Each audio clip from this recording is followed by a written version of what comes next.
আসসালামু আলাইকুম। Hello viewers, কেমন আছেন আপনারা সবাই? আশা করি আল্লাহর রহমতে আপনারা সবাই অনেক ভালো আছেন। আমি জাকির আছি আপনাদের সাথে আবারও চলে আসলাম আপনাদের সামনে আরও একটি নতুন ভিডিও নিয়ে। আপনারা খেয়াল করলে বুঝতে পারবেন আমি গত কিছুদিন যাবত শুধু বলেই আসছিলাম আগামীকাল বিবাহ সরণিকার ডিজাইন দিব, আগামীকাল বিবাহ সরণিকার ডিজাইন দিব, কিন্তু আপনাদের রিকোয়েস্টের ভিডিও দিতে গিয়ে সেই বিবাহ সরণিকার ডিজাইনটা আর দেওয়া হচ্ছিল না। আর এই বিবাহ সরণিকার ডিজাইন নিয়ে একজন ভাই রিকোয়েস্ট করেছিলেন যাতে আমি পরবর্তী ডিজাইনটা A4 সাইজে করে দেখাই, কারণ সচরাচর নর্মাল যে কোনো ফটো স্টুডিও অথবা কম্পিউটারের দোকানে A4 সাইজের প্রিন্টার থাকে, সেক্ষেত্রে প্রিন্ট আউট করতে অনেক সহজ হবে। তো ওভারঅল সবকিছু মিলিয়ে ফাইনালি আজকে আমি আপনাদের সামনে চলে আসলাম বিবাহ সরণিকার ডিজাইন নিয়ে।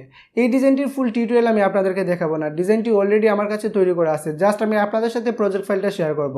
এই প্রজেক্ট ফাইলটা ডাউনলোড করতে হলে আপনাদেরকে ভিডিও ডেসক্রিপশন চেক করতে হবে। ভিডিও ডেসক্রিপশনে এই প্রজেক্ট ফাইলের ডাউনলোড লিঙ্ক দেওয়া আছে, আপনারা চাইলে সেখান থেকে ডাউনলোড করে নিতে পারেন। তবে প্রজেক্ট ফাইলটা ডাউনলোড করতে হলে আপনাদের 7টি সংখ্যার একটি পাসওয়ার্ডের প্রয়োজন হবে। পাসওয়ার্ডটা আপনারা এই ভিডিওর মাঝখানে পেয়ে যাবেন, তাই ভিডিওটি স্কিপ না করে শেষ পর্যন্ত অবশ্যই দেখবেন যদি পাসওয়ার্ডগুলো সংগ্রহ করতে চান। এই ডিজাইনটা করতে হলে আপনাদের প্রয়োজন হবে পিক্সেল ল্যাব নামের একটি অ্যাপসটির ডাউনলোড লিঙ্কও ভিডিও ডেসক্রিপশনে দেওয়া আছে। তো চলুন আর বেশি কথা না বাড়িয়ে মূল ডিজাইনটি শুরু করা যাক। Hey guys, this is Zakir from Tech Jakir, so let's get start our video.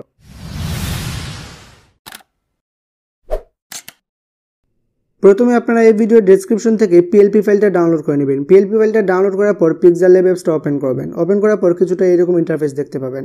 তারপর হাতের ডানে উপরে দেখতে পাবেন 3 ডট একটা আইকন আছে, এখানে ক্লিক করবেন। এখানে ক্লিক করে নিচে থেকে 3 নম্বর লাইনে দেখতে পাবেন ওপেন ডট পিএলপি ফাইল নামে একটি অপশন আছে, আপনারা এখানে ক্লিক করবেন। এখানে ক্লিক করার পর হাতের বামে দেখতে পাবেন ডট পিএলপি নামে একটা আইকন আছে, এখানে ক্লিক করবেন। এখানে ক্লিক করলে আপনারা দেখতে পাবেন বিবাহ সরণিকার ডিজাইন 2 নামে একটা পিএলপি আছে, আপনারা এখানে ক্লিক করবেন। এখানে ক্লিক করার পর ওপেন এন্ড এডে ক্লিক করবেন। যদি কনফার্মেশন চায় তাহলে ওকেতে ক্লিক করে বেকে চলে আসবেন। বেকে চলে আসার পর আপনারা এরকম একটা ডিজাইন দেখতে পাবেন। তো প্রথমে বলে নিই, এই সরণিকার অরিজিনাল ডিজাইনটা কিন্তু A4 সাইজের নয়। তবে যে ভাই A4 সাইজের ডিজাইনের জন্য বলেছিলেন ওনার জন্য দেখিয়ে দেব কিভাবে এই ডিজাইনটাকে আপনি A4 সাইজে সেভ করবেন। এবার চলুন আপনাদেরকে দেখিয়ে দিই কিভাবে এই ডিজাইনটা মডিফাই করবেন। তো মডিফাই করার জন্য আপনারা লেয়ার অপশনে ক্লিক করলে দেখতে পাবেন প্রত্যেকটা লেয়ার আলাদা আলাদা করে দেওয়া আছে। আপনারা চাইলে এখানে বর্গনের নাম থেকে শুরু করে এই যে উক্তিগুলো আছে প্রত্যেকটা উক্তিগুলো আপনারা চেঞ্জ করতে পারবেন। তো আমি আপনাদেরকে বর্গনের নামটা পরিবর্তন করে দেখাচ্ছি। আপনারা লেয়ার অপশনে ক্লিক করবেন। লেয়ার অপশনে ক্লিক করার পর একদম নিচে চলে যাবেন। নিচে চলে আসার পর নিচে থেকে 4 নাম্বার লেয়ারে দেখতে পাবেন এখানে লেখা আছে মোহাম্মদ শাহিদুর রহমান, আপনারা এই লেয়ারে ক্লিক করবেন। তারপর এটা ডানে দেখতে পাচ্ছেন পেনের মতো একটা আইকন আছে, এখানে ক্লিক করবেন।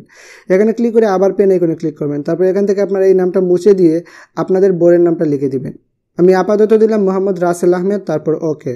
তো দেখতে পাচ্ছেন এখানে শাহিদুর রহমান পরিবর্তন হয়ে রাসেল আহমেদ চলে এসেছে। তারপর যদি আপনারা খনের নামটা পরিবর্তন করতে চান তাহলে আবার লেয়ার অপশনে ক্লিক করবেন। তারপর আবার নিচে চলে যাবেন। নিচে চলে যাওয়ার পর এই যে 5 নাম্বার যে লেয়ার, এই লেয়ারে দেখতে পাচ্ছেন লেখা আছে শিফাত আক্তার, আপনারা এই লেয়ারের ডানে যে পেন আইকন এখানে ক্লিক করবেন। তারপর আবার পেন আইকন, তারপর এখান থেকে এই নামটা মুছে দিয়ে আপনারা খনের নামটা লিখে দিবেন।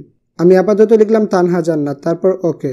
তো দেখতে পাচ্ছেন শিফাত আক্তার পরিবর্তন হয়ে তানহা জান্নাত চলে এসেছে। তো ঠিক একইভাবে আপনারা প্রত্যেকটা ছন্দ, প্রত্যেকটা তারিখ, তারপর শুভেচ্ছান্তে এগুলো চেঞ্জ করতে পারবেন।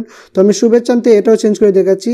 একদম প্রথমে গেলে দেখতে পাবেন এই যে লেখা আছে শুভেচ্ছান্তে জাকির হোসেন, আপনারা এখানে ক্লিক করবেন। এখানে ক্লিক করার পর এই যে পেন আইকন দেখতে পাচ্ছেন, পেন আইকনে ক্লিক করবেন। তারপর আবার পেন আইকনে ক্লিক করবেন। তো এখানে লেখা দেখতে পাচ্ছেন শুভেচ্ছান্তে মোহাম্মদ জাকির হুসাইন।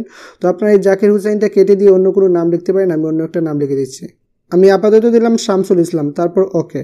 তো দেখতে পাচ্ছেন নিচে থেকে এই যে শুভেচ্ছান্দ মোহাম্মদ শামসুল ইসলাম চলে এসেছে। তারপর নিচের লাইনে লেখা দেখতে পাচ্ছেন graphics designer and content creator, আপনারা যদি এটা রাখতে চান তাহলে রাখতে পারেন। তবে এখানে অন্য কিছু লিখতে চাইলে আপনারা লেয়ার অপশনে ক্লিক করবেন। তারপর 2 নম্বরে যে লেয়ারটা দেখতে পাচ্ছেন আপনারা এখানে রিএডিট করে এখানে যে কোনো কিছু লিখতে পারেন। অথবা যদি এটা ডিলিট করতে চান তাহলে ডিলিট এখানে ক্লিক করলে এটা চলে যাবে। এবার হচ্ছে এটা সেভের পালা। এর আগে আমি আপনাদেরকে আরও একটা জিনিস দেখিয়ে দিই। বর্তমানে এই ডিজাইনটার ব্যাকগ্রাউন্ড কালার হচ্ছে নীল কালারের মতো। তো এই ডিজাইনটাও দেখতে অনেক সুন্দর লাগতেছে। তবে আপনাদের যদি ব্যাকগ্রাউন্ড কালার পরিবর্তন করার প্রয়োজন হয় তাহলে আপনারা ব্যাকগ্রাউন্ড অপশনে ক্লিক করবেন। এখানে ক্লিক করার পর এই যে কালার এখন দেখতে পাচ্ছেন এখানে ক্লিক করবেন। এখানে ক্লিক করে কালার থেকে আপনারা এখান থেকে যে কোনো কালার দিতে পারেন। তো আমি আপাতত এখানে ব্ল্যাক কালারটা দিয়ে আপনাদেরকে দেখাচ্ছি কীরকম লাগবে। তো আমি ব্ল্যাক কালারটা সিলেক্ট করলাম। দেখতে পাচ্ছেন ডিজাইনটা আরও জাকাস লাগতেছে।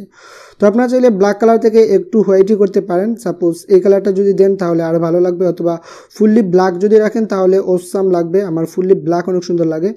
তো এভাবে চাইলে আপনারা যে কোনো কালার দিতে পারেন, ব্যাকগ্রাউন্ডে যে কোনো কালার দিতে পারেন। তো আমি আপনাদেরকে সাজেস্ট করবো ব্ল্যাক অথবা প্রথমে যে কালার ছিল সেই কালারটা রাখার জন্য। তো এবার হচ্ছে সেভের পালা। তো সেভ করার জন্য আপনারা শেয়ার অপশনে ক্লিক করবেন। শেয়ার অপশনে ক্লিক করার পর যদি আপনারা এটা প্রিন্টের জন্য সেভ করতে চান তাহলে শেয়ার অপশনে ক্লিক করার পরে যে একটা এরো আইকন দেখতে পাচ্ছেন এখানে ক্লিক করে আপনারা কাস্টমে যাবেন। কাস্টমে গিয়ে আপনারা উইডটা দিবেন 9000, তারপর হাইটটা দিবেন আপনারা 7496, হাইটটা এখানে দিবেন 7496, তারপর ডান। তারপর সেভ টু গ্যালারি। তো এটা হচ্ছে মানে অরিজিনালি যদি আপনারা প্রিন্টের জন্য সেভ করতে চান। তো এবার চলুন যারা এই ডিজাইনটাকে A4 সাইজে সেভ করতে চাচ্ছেন তারা কিভাবে এই ডিজাইনটা হাই কোয়ালিটিতে A4 সাইজে সেভ করবেন। তো প্রথমে আপনারা আমি আগে যেভাবে দেখিয়েছি 9000 × 7496 দিয়ে প্রথমে আপনারা ডিজাইনটা সেভ করে ফেলবেন। সেভ করার পর আপনারা পিক্সেল লেভেলসটা ওপেন করবেন। ওপেন করার পর আপনারা একদম মানে ডিফল্টে চলে আসবেন। ডিফল্টে চলে আসার পর আপনারা উপরে যে 3 ডট আইকন দেখতে পাচ্ছেন এখানে ক্লিক করবেন। এখানে ক্লিক করার পর ইমেজ সাইজে ক্লিক করবেন। তো A4 সাইজের অরিজিনাল পিক্সেল হিসাবটা হচ্ছে 3000 × 2121, কিন্তু আপনারা যেহেতু প্রিন্টের জন্য সেভ করতে চাচ্ছেন A4 সাইজে, তাই আপনারা উইডথটা দিয়ে দেবেন প্রথমে 9000, তারপর হাইটটা দিয়ে দেবেন আপনারা 6360, তারপর ডান, তারপর ওকে। এবার আপনারা প্লাস আইকনে ক্লিক করে ফ্রম গ্যালারিতে ক্লিক করে আপনারা প্রথমে যে ডিজাইনটা সেভ করেছিলেন হাই কোয়ালিটিতে এই ডিজাইনটা আপনারা সিলেক্ট করে দিবেন। সিলেক্ট করার পর আপনারা রাইট অপশনে ক্লিক করবেন। তারপর এই অপশনে একটা ক্লিক করবেন। এখানে ক্লিক করে একটু নিচে যাবেন। নিচে গেলে দেখতে পাবেন রিলেটিভ সাইজ আছে, এখানে ক্লিক করে আপনারা হাইটটা 100% করে দিবেন। এভাবে হাইটটা 100% করে দিবেন। তারপর আপনারা উইডথটা এভাবে 100% করবেন না। এই যে দেখতে পাচ্ছেন একটা পয়েন্ট আইকন, এখানে দৌড়ে আপনারা এভাবে এটা 100% করে দিলেন। এভাবে ফুল স্ক্রিন করে দিবেন। তারপর রাইট অপশনে ক্লিক করবেন। এবার আপনারা শেয়ার আইকনে ক্লিক করে সেভ টু গ্যালারিতে ক্লিক করলে এটা একদম A4 সাইজে হাই কোয়ালিটিতে প্রিন্টের জন্য রেডি হয়ে যাবে। আশা করি আজকের বিবাহ সরণিকার ডিজাইনটি আপনাদের কাছে ভালো লাগবে। যদি ডিজাইনটি একটু হলেও আপনাদের কাছে ভালো লেগে থাকে তাহলে অবশ্যই ভিডিওটিতে একটি লাইক করবেন এবং কমেন্ট করে জানিয়ে দেবেন ভিডিওটি কেমন লেগেছে। নেক্সট কোন টপিকের উপর ভিডিও চান এটাও কমেন্ট করে জানাতে পারেন। তো দেখা হবে পরবর্তী কোনো নতুন ভিডিওতে। সেই পর্যন্ত সবাই ভালো থাকবেন, সুস্থ থাকবেন। আল্লাহ হাফেজ।